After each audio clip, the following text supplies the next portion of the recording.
Hi, my name is Mohan Azad और film what ए किस्मत का मैं निर्देशक हूँ, लेखक हूँ और बस हूँ। हेलो, नमस्कार। मेरा नाम युद्धवीर दहिया है और मैं हमारी फ़िल्म व्हाट अ किस्मत में मेन कैरेक्टर निभा रहा हूँ जिसका नाम है चंदू। ये बहुत ही मज़ेदार कैरेक्टर है। हम सभी देखा जाए तो सभी चंदू हैं हम, जो अपने सपनों को पूरा करना चाहते हैं और उसके रोज़मर्रा की ज़िंदगी में काफ़ी जद्दोजहद में लगे रहते हैं। हमारे बहुत सारे सपने हैं, बहुत सारे रिश्ते साथ में हम चलते हैं। हमारी जैसे बोलते हैं सोशल लाइफ है, प्रोफेशनल लाइफ है, फिर पर्सनल लाइफ है। तो कभी एक हो, एक ठीक होती है, दूसरी बिगड़ जाती है, दूसरी तो तीसरी। लेकिन जब किस्मत ख़राब हो तो कहते हैं कि ऊँट पे बैठे आदमी को भी कुत्ता काट लेता है।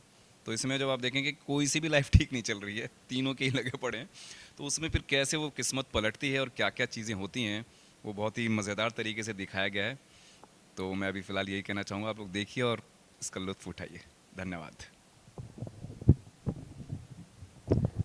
हाय एवरीवन, मेरा नाम है मानसी सहगल। मैं एक एक्ट्रेस हूँ और इस फिल्म में I am playing the role of Mini and it's a very interesting role. I really loved playing it and जब आप फिल्म देखो तो I just really hope that you like it. Hi, my name is Raunak Agarwal. I am an actor and basically इस film में Water Kismat में मैं संतोष सिंह का character play कर रहा हूँ। और आशा करता हूँ कि आप संतोष सिंह को जानने के लिए और यहाँ के बहुत सारे कैरेक्टर्स को जानने के लिए आप ज़रूर आइए सिनेमाघरों में।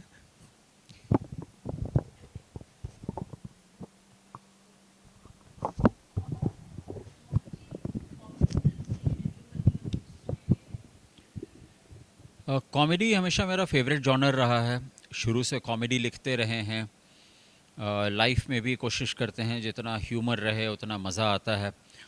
एक दूसरे की टांग खींचते रहते हैं, अपनी टांग खींचवाते रहते हैं।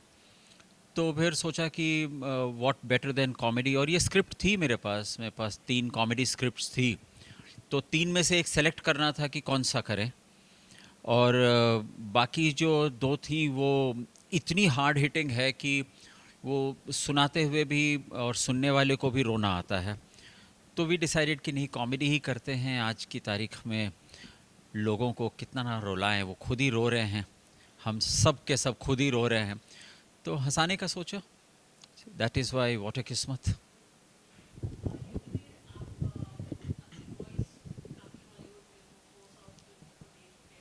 जी।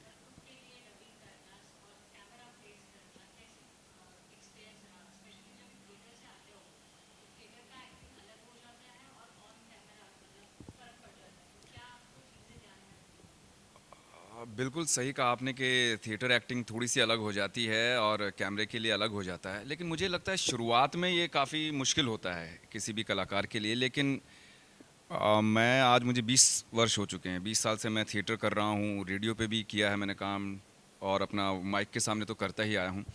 तो मुझे लगता है काफ़ी साल जब आप दे देते हैं, जैसे 10,000 घंटे जब तक आप किसी विधा को नहीं देते हैं तो वो काम आपको नहीं आता है, कह सकते हैं। और जब 35,000 घंटे जब आप दे देते हैं तो उस काम में दक्षता हासिल कर लेते हैं, हम परफेक्शन कहते हैं कि आ जाती है। तो वो समझ पैदा कितनी हो गई है उसके ऊपर निर्भर करता है ये। जैसे आज हम थिएटर की बात करें, अगर पृथ्वी थिएटर है जैसे, तो उसके अकॉस्टिक बहुत ज़बरदस्त है, वहाँ आप सांस भी लेंगे सांस छोड़ेंगे, मतलब ये भी सुनाई देता है। सो जब थिएटर करते हैं तो ऑफकोर्स टिकट लेके आया हुआ जो लास्ट रो में बंदा बैठा है उसको भी नज़र आना चाहिए। तो थोड़ा सा हम अपने जो रिएक्शंस हैं, जो एक्सप्रेशंस हैं, या हमारा जो पूरा जेस्चर पॉस्चर, वो पूरा थोड़ा ब्रॉड करते हैं ताकि उनको भी समझ में आए। लेकिन कैमरे के सामने वो हल्का सा भी आप करेंगे तो वो नज़र आ जाता है। तो बड़े थिएटर में काफ़ी फ़र्क पड़ता है। तो मुझे ज़्यादा मुश्किल नहीं हुई इसमें, मैं ये कहना चाहूँगा।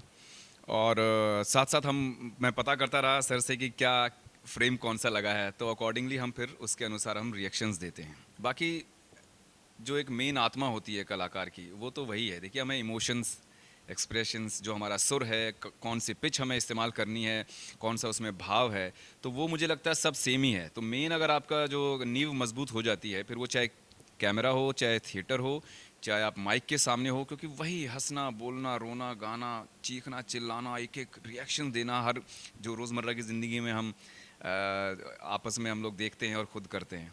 तो इतना ज़्यादा मुश्किल मेरे लिए मुझे लगता है नहीं रहा। बाकी आप लोग फिल्म देखेंगे तो देखिएगा कैसे क्या रहा वो फील में मेन हम हमारा जब हम महसूस करेंगे तो हमारा को एक्टर महसूस करेगा, को एक्टर ने महसूस कर लिया तो ऑडियंस तक ज़रूर जाएगी वो चीज़। तो ये है कि खुद आप कितना महसूस कर पाते हैं जी।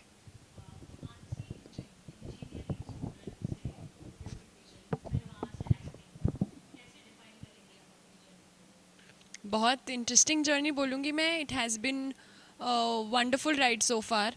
आई थिंक जब मैं इंजीनियरिंग कर रही थी मैं तब भी उतना ही इंटरेस्टेड थी मैथ्स और साइंस सीखने में. और जब मैं ब्यूटी पैजेंट में थी all I could think while waking up and before going to sleep was that मुझे मिस इंडिया जीतना है. And now I love acting. I I'm always thinking about acting and how to be a better actor. So it has been a wonderful journey. और आगे भी बहुत कुछ I'm sure interesting चीज़ें होती रहेंगी. So yes.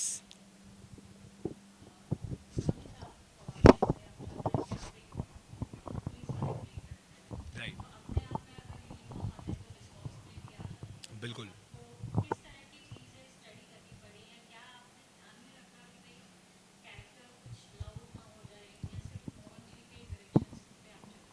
बिल्कुल, बिल्कुल. नहीं, मोहन सर ने तो बहुत काफ़ी कुछ अच्छा डायरेक्ट किया हम लोगों को, और कैरेक्टर के बारे में बहुत सारा बताया भी.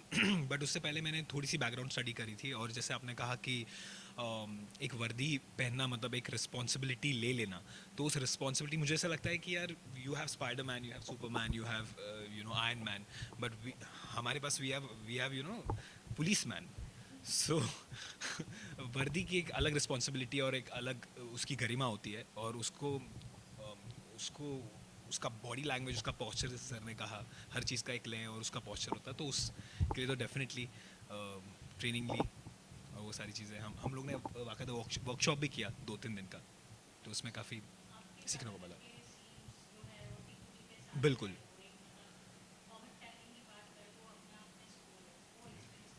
सो टीकू सर के साथ में एक तो वो बहुत बड़े लेजेंडरी एक्टर हैं.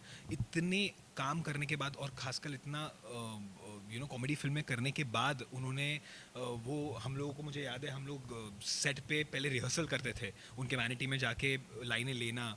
उनको, उस जैसे कलाकार को ज़रूरत नहीं है लाइनें लेने की पहले, लेकिन वो हम लोगों के साथ में फिर भी रिहर्सल करते थे. एंड बहुत ज़्यादा डाउन टू अर्थ थे.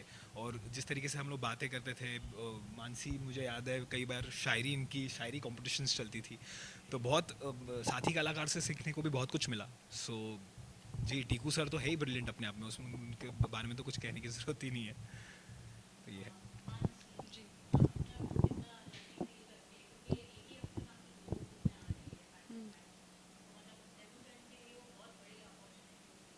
बिल्कुल, it's a very big opportunity in both the films. और दोनों फिल्म्स एक दूसरे से काफ़ी अलग है. तो Water Kismat is my first film, is my first release. I am very excited and looking forward to it. और किस्मत मेरी ऐसी हुई कि दूसरी भी इसी महीने आ रही है. सो यहाँ तो ये हिट हो सकता है, मिस हो सकता है. It depends all on you guys. But it's a very genuine effort from my and. So I hope कि वो जो डिफरेंस इन कैरेक्टर्स है वो ऑडियंस को देखने को मिले.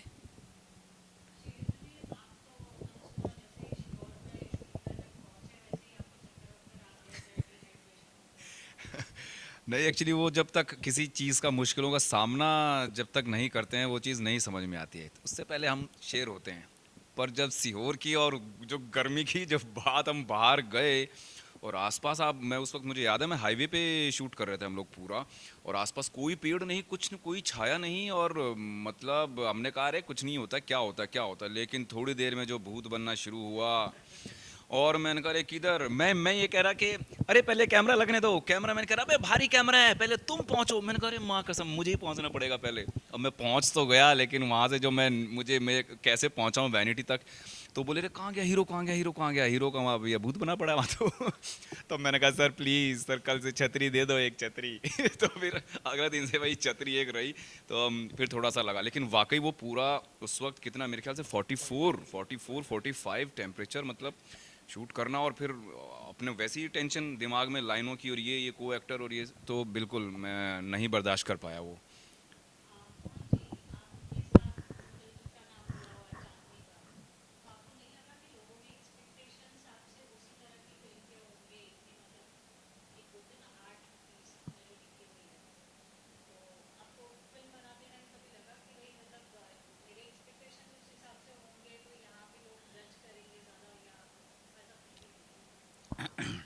फिल्म बनाने से पहले हम लोग 4-5 लोग थे, जिनमें से एक रोनित भी था। और हमने अपनी कुछ कहानियाँ इन लोगों को सुनाई, जिसमें दो एक कहानियाँ तो एक्सट्रीमली हार्ड हिटिंग है, एक्सट्रीमली हार्ड हिटिंग है। और दो एक कॉमेडी थी।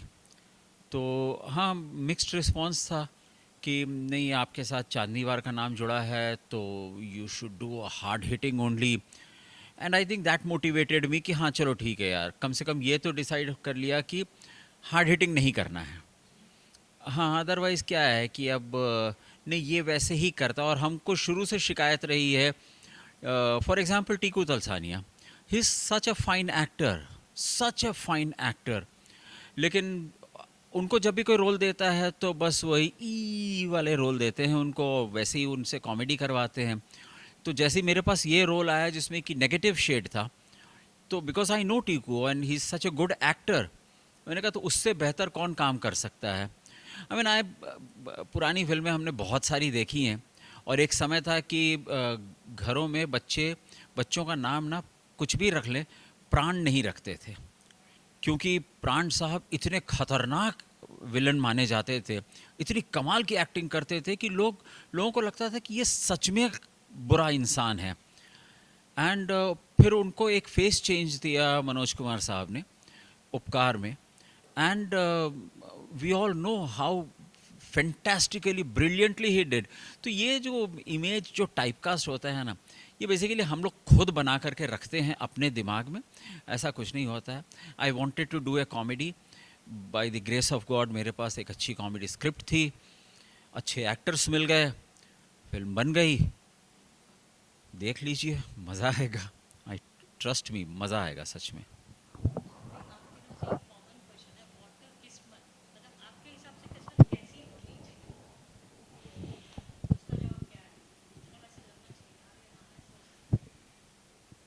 किस्मत, मुझे लगता है कि आप मेहनत करते रहिए, और जब आपका दरवाज़ा खटखटाए किस्मत, तो आप उसमें खुद को साबित कर पाएँ, आप उस पे खरे उतर पाएँ, तो वो है किस्मत। किस्मत तो बिल्कुल अच्छी होनी चाहिए, बुरी किस्मत तो किसी की नहीं होनी चाहिए। But I just really feel कि जो हम, फॉर एवरीवन, जो कोई जो जितना भी किसी चीज़ को चाहता है और उसके सामने और उसके लिए एक जेन्युइन एफर्ट लगाता है, तो उसकी किस्मत में वो, मैं प्रे करूँगी सबको वो चीज़ मिले। मेरी मेरी माँ कहती है कि किस्मत होता है बेटा, लेकिन मैं टोटली बिलीव नहीं करता इस पे, क्योंकि मेरी मम्मी कहती है तो मैं बिलीव करता हूँ थोड़ा सा कि किस्मत होता है। लेकिन मुझे ऐसा लगता है कि किस्मत हम पर होती है कि कितना मेहनत हम करते हैं। जैसे हमें भगवान ने दो हाथ दिए, और उस दो हाथ में लकीर दी है, तो लकीर जो है वो खुदा बनाता है, और दो हाथ से जो मेहनत हम करते हैं वो हम बनाते हैं। तो मुझे ऐसा लगता है बहुत सारी किस्मत हम खुद अपने लिए बना लेते हैं। तो that's how it is, mixture of किस्मत एंड मेहनत इज़ व्हाट अ किस्मत।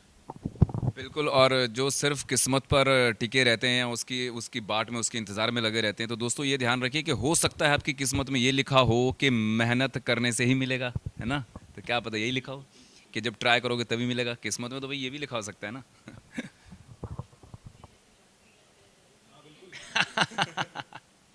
बिल्कुल बिल्कुल। धन्यवाद, शुक्रिया।